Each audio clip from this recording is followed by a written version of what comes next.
ചെമ്പനീർ പൂവിൻ്റെ വരാൻ പോകുന്ന ഒരു എപ്പിസോഡിനെ കുറിച്ചാണ് ഞാൻ ഇന്ന് പറയാൻ പോകുന്നത്. സച്ചിയോട് ദേഷ്യവും വാശിയും മിണ്ടാതെയും നടന്നിരുന്ന വർഷ സച്ചിയുടെ നന്മ തിരിച്ചറിയുന്ന ഒരു എപ്പിസോഡ്. താമസിയാതെ തന്നെ നമ്മുടെ ചെമ്പനീർ പൂവിൻ്റെ സീരിയലിൽ ഈ എപ്പിസോഡ് ഉണ്ടാവുന്നതാണ്. ഈ എപ്പിസോഡോട് കൂടി വർഷ ചന്ദ്രോദയത്തിലോട്ട് തിരിച്ചു വരുന്നതാണ്. അപ്പോൾ സംഭവം ഇങ്ങനെയാണ്.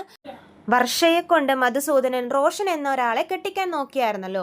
റോഷൻ പിന്നെ ആ രേവതിയുടെ ഇഷ്ടികേറിൽ നാട് വിട്ട് പോയിരിക്കുമായിരുന്നു. പിന്നീട് ഇപ്പോഴാണ് വരുന്നത്. അപ്പോൾ റോഷൻ ഇങ്ങനെ റോട്ടിൽ ഇങ്ങനെ മൊബൈലും നോക്കി നിൽക്കുമായിരിക്കും. ആ സമയത്താണ് വർഷ സ്കൂട്ടറിൽ നമ്മുടെ ഡബ്ബിംഗ് സ്റ്റുഡിയോയിലോട്ട് പോവുമായിരിക്കും. അപ്പോഴേക്കും വർഷ റോഷനെ കാണത്തില്ല, പക്ഷെ റോഷൻ വർഷയെ കാണും. റോഷൻ എന്ത് ചെയ്യുമെന്ന് വെച്ചാൽ വർഷയുടെ സ്കൂട്ടറിൻ്റെ പുറകിൽ പാനെടുക്കുകയെ കാറും കൊണ്ട്. എന്നിട്ട് വർഷയെ ഓവർടേക്ക് ചെയ്തിട്ട് ഫ്രണ്ടിലോട്ട് കയറി കാർ നിർത്തും. വർഷക്കാണെങ്കിൽ ദേഷ്യം വരും. വർഷ ചാടി ഇറങ്ങിയിട്ട് കാറിൻ്റെ അടുത്തോട്ട് പോയി ചോദിക്കും, എടോ ഇങ്ങനെയാണോ വണ്ടി ഓടിക്കുന്നത്, മനുഷ്യനെ കൊല്ലാൻ നോക്കുവാണോ എന്നൊക്കെ ചോദിക്കുമ്പോഴേക്കും കാറിൽ നിന്ന് ഇറങ്ങുന്നു നമ്മുടെ റോഷൻ. വർഷ റോഷനെ കാണുന്നതും നല്ലോണം ഞെട്ടിപ്പോകുന്നുണ്ടേ. അപ്പോൾ റോഷൻ ചോദിക്കുന്നുണ്ട്, എന്താ വർഷേ, നമ്മളെയൊക്കെ മറന്നോ, എന്നെ ഓർമ്മയുണ്ടോ നിനക്ക്? അപ്പോൾ വർഷ ഒന്നും മിണ്ടുന്നില്ലേ. താൻ എന്താ എന്നെ കൊല്ലാൻ നോക്കിയാണോ എന്ന് ചോദിക്കുന്നുണ്ട്. അപ്പോൾ പറയും, കൊല്ലാൻ നോക്കണമെന്നൊക്കെ ഉണ്ട്, പക്ഷേ ഞാനിനി അതിനൊന്നും ഇല്ലേ, എനിക്ക് വേണമെങ്കിൽ നിന്നെ പുറകെ കൂടി വന്ന് ഒറ്റ തെറിതെറിപ്പിക്കുമായിരുന്നു, പക്ഷെ ഞാൻ ഇനി അങ്ങനെ ചെയ്യില്ല. ഞാൻ ഇന്നാണ്, അന്നത്തെ സംഭവത്തിന് ശേഷം ഇന്നാണ് ഇവിടെ വന്നിറങ്ങിയപ്പോൾ ആദ്യം കാണുന്നതാകട്ടെ ഞാൻ കാണാൻ ആഗ്രഹിച്ച ആളെയും. അപ്പം അങ്ങനെ വെറുതെ വിടാൻ പറ്റില്ലല്ലോ എന്ന് റോഷൻ പറയുവാണ്. വർഷ ചോദിക്കും, നിനക്ക് എന്താ ഇപ്പം വേണ്ടിയെന്ന് ചോദിക്കുമ്പോൾ റോഷൻ പറയും, എനിക്ക് നിന്റെ സന്തോഷം വേണം, എന്താ തരുമോ എന്ന് ചോദിക്കുമ്പോഴേക്കും വർഷക്ക് ദേഷ്യം വരുവേ. അന്ന് എന്നെ ഇഷ്ടികരനോടിച്ച് ആ പെണ്ണില്ലേ, അവക്കിട്ട് ഞാൻ വെച്ചിട്ടുണ്ട്, അവളെ എൻ്റെ കൺമുമ്പിൽ കിട്ടട്ടെ. നീ ഇപ്പോൾ കല്യാണം കഴിഞ്ഞ് ഭർത്താവിനെ ഉപേക്ഷിച്ച് നിൻ്റെ വീട്ടിലാണ് നിൽക്കുന്നതെന്നൊക്കെ ഞാൻ കേട്ടായിരുന്നല്ലോ, ഉള്ളതാണോടി എന്ന് ചോദിക്കുമ്പോൾ വർഷ പറയും, നീ എന്തിനാ എൻ്റെ വിശേഷമൊക്കെ അന്വേഷിക്കുന്നത്? പിന്നെ ഞാൻ വേറെ ആരുടെ വിശേഷം അന്വേഷിക്കാനാ? നിനക്ക് മര്യാദയ്ക്ക് എന്നെ കെട്ടിക്കൂടായിരുന്നോ? എന്നെ കെട്ടിയിരുന്നെങ്കിൽ നിനക്ക് നല്ല രാജ്ഞിനെ പോലെ ജീവിക്കായിരുന്നു, ഇങ്ങനെ സ്വന്തം വീട്ടിൽ പോയി നിൽക്കേണ്ട ഗതികേടൊന്നും വരില്ലായിരുന്നു എന്ന് റോഷൻ പറയുമ്പോഴേക്കും വർഷ പറയും, നിന്നെ കെട്ടുന്നതിലും ഭേദം ഞാൻ സിംഗിളായിട്ട് ജീവിക്കുമായിരുന്നു എന്ന് പറയുമ്പോൾ റോഷൻ പറയും, അങ്ങനെ സിംഗിളായിട്ട് ജീവിക്കാനൊന്നും പറ്റില്ല വർഷേ, നിന്റെ നന്മയും ഗുണങ്ങളൊന്നും ആ ശ്രീകാന്തിൻ്റെ കണ്ണിൽ പെട്ടിട്ടില്ല, പക്ഷെ എനിക്ക് നിന്നെ ഇപ്പോഴും ഭയങ്കര ഇഷ്ടമാണ്, നീ ആ ശ്രീകാന്തിനെ ഉപേക്ഷിച്ച് എൻ്റെ കൂടെ വാ, ഞാൻ നിന്നെ പൊന്നു പോലെ നോക്കാം എന്ന് പറയുവാണ്. വർഷക്കാണെങ്കിൽ ഇതൊക്കെ കേൾക്കുമ്പോഴേക്കും ദേഷ്യം വരുന്നുണ്ട്. വർഷ പറയും, ഒന്ന് പോടാന്ന് പറഞ്ഞിട്ട് വർഷ ഇങ്ങനെ പോകുമ്പോഴേക്കും, നിന്നെ ഞാനങ്ങനെ വിടില്ലടി, നീ എൻ്റെ കൂടെ വാ എന്ന് പറഞ്ഞ് വർഷയുടെ കൈ കയറി പിടിക്കുവേ റോഷൻ. അപ്പോഴേക്കും വർഷ റോഷൻ്റെ മുഖത്തിട്ട് ഒറ്റ അടി അടിക്കും. റോഷൻ അപ്പം നല്ല ദേഷ്യം വരും, നീ എന്നെ തല്ലിയല്ലേടി, അന്ന് ഇഷ്ടികേറിന് ഒരു പെണ്ണ് എന്നെ ഓടിച്ചു, ഇപ്പം എല്ലാവരും എന്നെ കളിയാക്കുവാണ്, ഒരാൾക്ക് പോലും എന്നെ ഒരു വിലയില്ല, ഒരു പെണ്ണ് നിന്നെ പറ്റിച്ചു പോയാലോടാ, ഒരു പെണ്ണ് നിന്നെ ഓടിച്ചിട്ടല്ലോടാന്നൊക്കെ പറഞ്ഞ് എന്നെ പുച്ഛിക്കുവാണ്, നിങ്ങളെയൊന്നും ഞാനങ്ങനെ വെറുതെ വിടില്ല എന്ന് പറഞ്ഞ് വർഷയുടെ കൈ പിടിച്ച് വലിച്ച് കാറി കയറ്റുവാണ്. ഈ റോട്ടിലൊന്നും ഇപ്പം ആരും ഇല്ലടി, നിന്നെ ഞാൻ ഇന്ന് കൊണ്ടുപോകുമെന്ന് പറഞ്ഞ് വർഷയെ വലിച്ച് കാറ് തുറക്കാൻ പോകുമ്പോഴേക്കും നമ്മുടെ സച്ചി വരുവാണ് ആ റോട്ടിൽ കൂടി.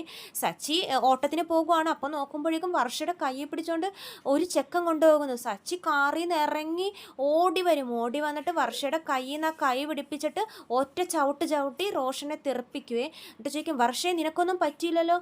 പറയും, ഇവൻ ഏതാന്ന് ചോദിക്കുമ്പോഴേക്കും അയാൾ ചോദിക്കും, താൻ ഏതാടോ എന്ന് ചോദിക്കും, നീ ഏതാടാ, നിന്നെ ഞാൻ എവിടെയോ കണ്ടിട്ടുണ്ടല്ലോ എന്ന് പറഞ്ഞ് അവൻ്റെ കൈ പിടിച്ചൊന്ന് തിരിക്കുമ്പോഴേക്കും, ആ ഇത് മറ്റവനല്ലേ വർഷേ, അന്ന് നിന്റെ മുഖത്ത് ആസിഡൊഴിക്കാൻ പോയപ്പോൾ രേവതി ഇഷ്ടികരനോടിച്ചവൻ, നിനക്ക് അന്ന് കിട്ടിയതൊന്നും മതിയായില്ലേടാ, വീണ്ടും വന്നിരിക്കുവാണോ എന്ന് ചോദിച്ചപ്പോഴേക്കും റോഷനെ ദേഷ്യം വരുവേ. റോഷൻ സച്ചിയെ തിരിച്ചടിക്കുന്നുണ്ട്. സച്ചിക്ക് അപ്പോൾ ഒന്നുകൂടെ ദേഷ്യം വന്ന് ഒറ്റയടി അടിക്കുകയാണ്. പിന്നെ അവിടെ നല്ലൊരു ഫൈറ്റ് സീനാണ്.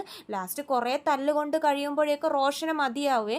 റോഷൻ പറയും, ഞാൻ പേടിച്ചു പോവുകയാണെന്നൊന്നും നിങ്ങൾ ഓർക്കണ്ട, ഞാൻ വരും, ഇതിനെ കണക്ക് തീർക്കാൻ വേണ്ടി ഞാൻ വരും, നിനക്കും നിൻ്റെ ഈ ചേട്ടനും നിൻ്റെ ചേട്ടത്തിക്കും എല്ലാവർക്കിട്ടും ഞാൻ വെച്ചിട്ടുണ്ടെന്ന് പറഞ്ഞ് റോഷൻ കാറെടുത്ത് പോകുവാണ്. വർഷ അപ്പം ഇങ്ങനെ ഞെട്ടി നിൽക്കുവാണ്. കാരണം സച്ചി ഉള്ളത് കൊണ്ടാണ് ആ സിറ്റുവേഷനിൽ വർഷ രക്ഷപ്പെട്ടത്. അല്ലെങ്കിൽ അന്ന് ആസിഡ് ഒഴിക്കാൻ പോയപ്പോൾ രേവതി രക്ഷിച്ചു, ഇന്ന് തട്ടിക്കൊണ്ടുപോകാൻ പോയപ്പോൾ സച്ചി രക്ഷിച്ചു. ഏതായാലും വർഷക്ക് സച്ചിയോടുള്ള ആ ദേഷ്യം കുറച്ച് കുറഞ്ഞിട്ടുണ്ട്. വർഷ ഇങ്ങനെ നോക്കി നിൽക്കുമ്പോഴും മനസ്സിലൊരു സമാധാനമുണ്ട്. എന്നിട്ട് വർഷ എളുപ്പം സ്കൂട്ടർ എടുത്ത് ഓടി പോകാൻ നോക്കി.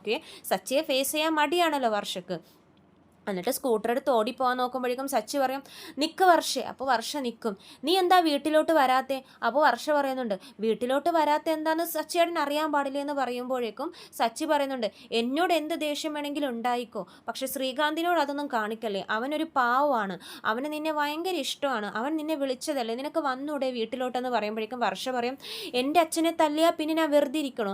എൻ്റെ അച്ഛനെ തല്ലിയുള്ള ഒരാളുടെ വീട്ടിലോട്ട് ഞാൻ വരത്തില്ല എന്ന് പറയുമ്പോൾ സച്ചി വീണ്ടും പറയുന്നുണ്ട്, നീ എന്നോട് ദേഷ്യം കാണിച്ചോ മിണ്ടാണ്ടിരുന്നോ എനിക്കൊന്നും കുഴപ്പമില്ല, പക്ഷേ ഇപ്പം നീ വിഷമിപ്പിച്ചുകൊണ്ടിരിക്കുന്നത് ശ്രീകാന്തിനെയാണ്.